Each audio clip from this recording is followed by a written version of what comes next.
황인수 국장이 저희 마스크맨 말씀드리는 겁니다. 직원들 대상으로 교육 실시하면서 진실과 화해를 위한 과거사 정리위원회 국장으로서 대단히 부적절한 발언들을 쏟아냈는데 알고 계십니까? 파악해 보셨습니까? 보도에 난 범위 내에서는 알고 있습니다. 어떻게 적절하다고 보십니까? 일부 부적절한 부분이 있습니다. 그냥 부적절한 정도인지 아닌지 한번 내용을 볼까요?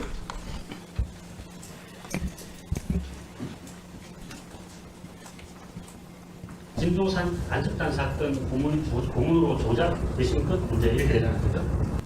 지난 1980년 중앙정보부는 전남 진도 어부 등을 간첩으로 몰아갔고 결국 한 명은 사형, 한 명은 18년 수감됐습니다. 지난 2007년 진실화해위원회는 가혹한 물고문과 폭행 사실을 밝혀냈고 2009년 재심법원은 이들에게 무죄를 선고했습니다. 그런데 황 국장은 간첩 조작이 아니라고 말합니다. 조작은 아니거든요. 내용의 조작은 예를 들면 그게 간첩이 아니다. 아닌걸 했다고 하면 그 내용의 조작인데 절차적 문제 때문에 이제 다 무죄가 거부되다는 소송을 없이 장기간 구금하고 형량을 가했다. 다들 절차적인 하잖아요.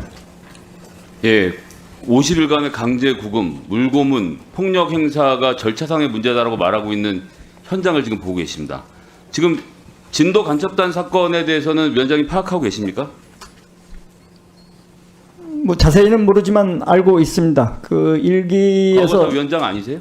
일기에서 그 있었던 사건이고요. 그 일기에서 진실 규명 났고 다시 재심 사건으로 가서 그 50여일간의 형사 절차상에 고문 등 그 문제가 있어서 재심 사건에서 무죄 판결 난 사건입니다. 그러니까 위원장님 역시도 간첩인데 형식상의 문제로 무죄다라는 점을 강조하시는 건가요 지금? 아닙니다. 여기서 그러니까 고문이 있었고 또 절차상의 문제가 있었기 때문에 거기에서 만들어진 수사 결과가 대법원에서 무죄로 난 것으로 알고 있습니다. 예, 황인수 국장 발언을 좀 더 볼까요? 지금 PPT 내용 보시면요. 고문으로 조작 재심 끝에 무죄 이렇게 되잖아요. 조작은 아니거든요. 그 내용이. 그러면서 과거 절차상의 하자다. 그래서 이제가 무죄가 된 건 인정하는데 근데 간첩은 하는 건 맞거든. 이렇게 얘기합니다. 자, 이 발언에 대해서 위원장님 어떻게 평가하십니까?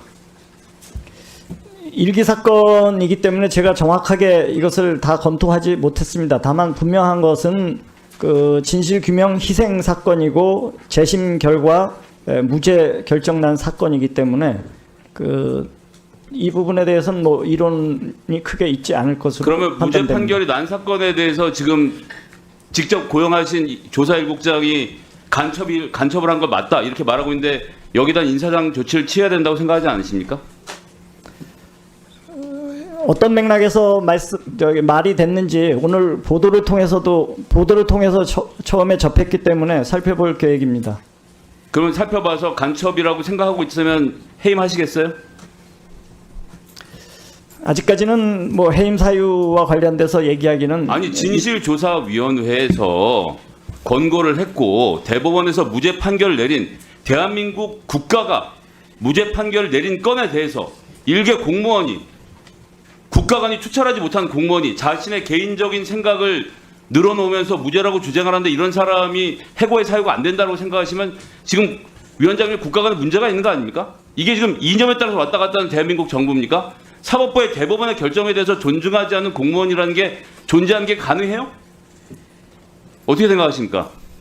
판결서와 또 발언의 그 내용 구체성들을 함께 살펴보겠습니다. 그러니까 이전에 이걸 몰랐단 말씀이시죠? 오늘 보도를 통해서 확인했습니다. 그런가요? 그러면 조사 1국장의 직원을 상대로 한 그 다음 발언 한번 보시죠. 왜 응실했는지 내용을 한번 보시면요.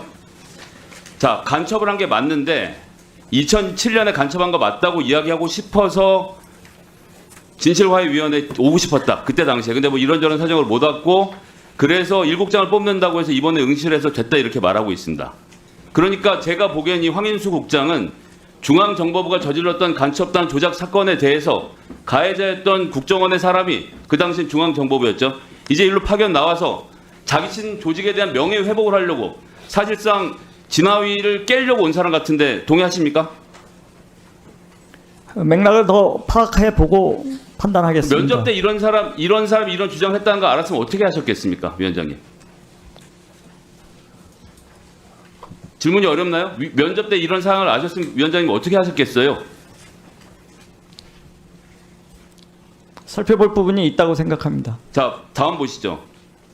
조사국 상대로 했을 때 황 국장이 실토를 합니다. 제가 입사 지원 응시원서에도 썼고 다음 면접 때도 했던 이야기입니다. 여기 보면 진도 간첩단 사건 고문 조작으로 재심 끝에 무죄 이렇게 돼 있잖아요. 라고 주장하면서 본인이 입사 지원 응시에 2007년에 진도 간첩단 사건에 대해서 진실화해위원회가 진실규명 결정문에서 인권 유린 사건임을 확인했다라고 말하고 2009년에 무죄가 된 과정에 대해서 자기가 이 사실이 간첩이라고 말하고 싶어서 응시했다는 얘기를 이 응시 지원서에 썼다고 하는데 이걸 못 들으셨다고요? 저는 그런 그 응시 지원서에 그런 내용이 있다는 것을 알지 못했고 자, 또 위원장님, 응시 네. 지원서를 공개하시겠습니까? 주식 응시 퀴즈 자료? 지원서를 제가 보지 못합니다. 그러니까 서류 전형과 자, 면접 보시면요. 전형의 결과로 판단할 위원장님. 뿐이지. 네. 면접 볼 때도 했던 이야기라고 증언했으니까요. 면접 내용하고 응시 지원서를 의원실로 오늘 중으로 제출해 주시기 바랍니다. 어렵지 않죠? 지금 면접 심사 결과를 말씀하시는 겁니까? 면접 심사 결과하고 응시 지원서를 같이 제출해 달라고 본인이 간첩인 거는 간첩이 아닌 걸로 만들어서 그걸 해결하겠다고 왔다고 직원들 상대로 강연에서 공언했잖아요. 그럼 확인해봐야 될 거 아닙니까? 그건 구두상으로 했을 뿐이지 지원서나 서류 전형에 있지 않았던 내용으로 알고 있습니다. 입사 응시 지원서에 썼었고라고 본인이 얘기했으니까 입사 지원 응시 원서를 달라고 말씀드립니다. 위원장님, 네. 지금 조사일국장이 공개적인 일곱 직원들 70명을 모아놓은 자리에서 입사 지원 응시원서에 썼다는 내용을 확인하고 싶은데 구두라고 자꾸 말씀을 하시니 네. 좀 해주셨으면 좋겠습니다. 진실한해위원회 김강동 위원장님, 네. 지금 김성애 의원님 그 질의 과정에서 서류에 썼다라고 하는 내용이 있다 하는 이 질의에 대해서 그것은 구두로 온 것이라고 지금 판단하셨는데 그렇게 답변하셨는데 확인하고 하신 말씀입니까? 확인해 보도록 하겠습니다. 제가 아는 바로는 아니, 무슨 말씀 그렇게 하세요? 확인하고 말씀드리겠습니다. 방금 전에 지금 그 김성애 의원님의 질의 내용에 대해서 답변 과정에서 구두로 한 것이다라고 이야기를 했단 말이에요. 근데 확인했냐라고 그러니까 확인해 보도록 하겠습니다. 이런 답변이 어디에 있어요? 저는 지금까지 그 서류상으로 그런 내용을 적혀 있다 혹은 제출했다는 것을 들어보지 못했기 때문에 그렇습니다. 그러면 그 문제를 좀 확인할 수 있도록 김성애 의원님의 자료 요구에 그 가장 빠른 시일 내에 네, 확인해 보도록 오늘 하겠습니다. 회의가 끝나기 전까지 제출해 주시기 바랍니다. 그렇게 하시겠습니까? 예, 확인해 보도록 하겠습니다. 제출해 주시기 바랍니다. 네. 잠시 주목해 주시기 바랍니다. 구독자분들에게 특별한 선물을 준비했는데요. 제가 항상 여러분들 때 강조드리는 말씀이 있습니다. 이슈와 뉴스만 꾸준히 챙겨오셔도 충분히 돈을 벌 수 있다고 말씀드리는데요. 여기 보이시는 채널의 영상을 보시면 어떤 생각이 드시나요? 그냥 눈에 보이시는 뉴스와 영상만 보시고 아무 생각이 없으신가요? 그렇다면 저는 잘못된 것이라고 말씀드리고 싶습니다. 그 이유가 무엇이냐면 제가 8월 초에 뭐라고 말씀드렸나요? 지금은 바이오에 관심을 가져야 한다라고 뉴스만 보고 넘기지 마시고 투자를 지적적으로 생각해봐야 한다고 말씀드렸는데요. 이런 스네이들과 영상을 통해서 충분히 구독자님들께도 전달이 되셨을 겁니다. 이런 바이오 이슈가 되었을 때 부자들은 어떻게 생각할까요? 바이오 관련주는 무엇인지, 어떤 종목이 가장 좋을지, 어디에 투자해야 돈이 몰릴 수 있는지 자연스럽게 생각한다고 말씀드렸습니다. 지난번에 구독자분들과 함께한 주식으로 수익 내기를 진행했었는데요. 100% 무료로 진행을 했고 이 사진을 보시면 아시겠지만 구독이라는 문자 메시지를 남겨주신 모든 시청자분들께 이렇게 바이오 관련주 중에 가장 급등할 확률이 높은 딱 한 종목을 드렸습니다.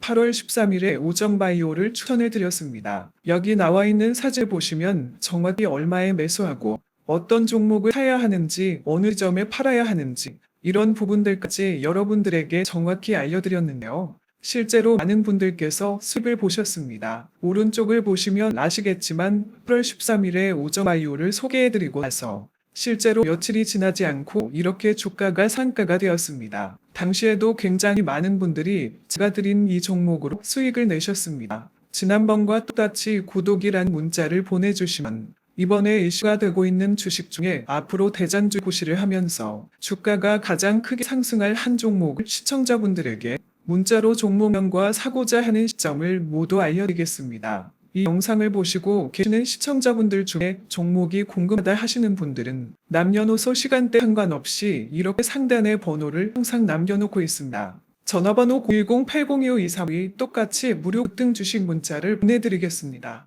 돈을 받는 것도 아니고 투자를 대신해 드리는 것도 아니고 부담 없이 구독 문자 보내주시면 되십니다. 수익이 나신다면 구독과 좋아요 한 번씩 부탁드립니다.